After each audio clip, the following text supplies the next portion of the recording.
A common barrier which people face, which actually stops them from going to the gym, is the fact that they feel a little bit intimidated by the gym, or by expansion, they believe that they're going to get judged and looked at and stared at in the gym. So let me be a little bit clear with something. And I don't mean this because I'm a knobhead. Well, I am a knobhead, but I don't mean this because I'm a knobhead. Nobody gives a flying fuck about you. You are not special enough. You are not unique enough. Nobody is going to stop what they're doing in the gym just to look and stare and judge you. Unless, of course, you're Margot Robbie or Henry Cavill. But there's a very, very high chance that if you're watching this, you are not either of those people.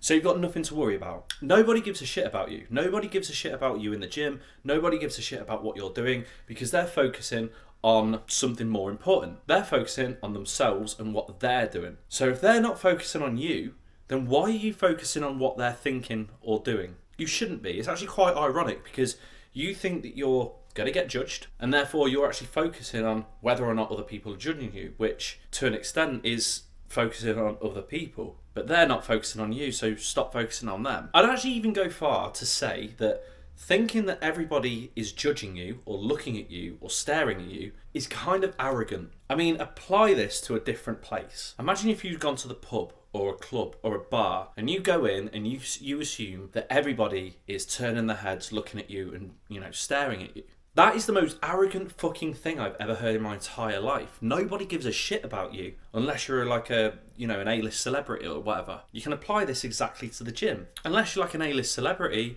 or somebody who is built like an absolute brick shithouse, nobody's going to be looking and staring at you. If you're Sally from Derby, who's gone into the gym for the first or second time in her life, nobody is going to turn their head. Because the amount of newcomers to the gym actually probably tops 1,000 every single day. That's not an exact quote, that's not an exact reference.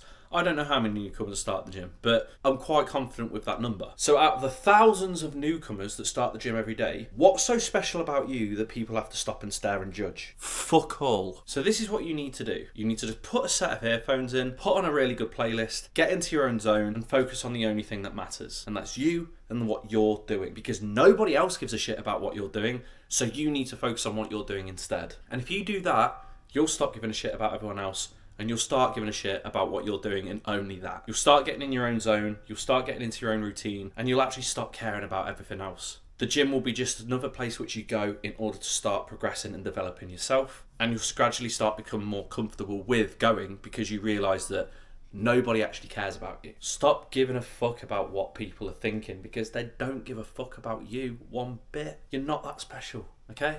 I'm sorry to say it, but you're not. The spotlight effect is a wild thing, innit? And if you don't know, the spotlight effect is literally what we've just been talking about. It's a cognitive bias which makes people assume they're being noticed more than what they are. And it's just that, a cognitive bias, a psychological trick, and you just assuming something with zero evidence. Nobody cares. Hope that helps. And I hope that makes sense. And if you like this video, feel free to give it a like. If you've got any questions, feel free to comment below. I'd be more than happy to answer them. And if you want to catch the next one, make sure that you're either subscribed or following me. Peace.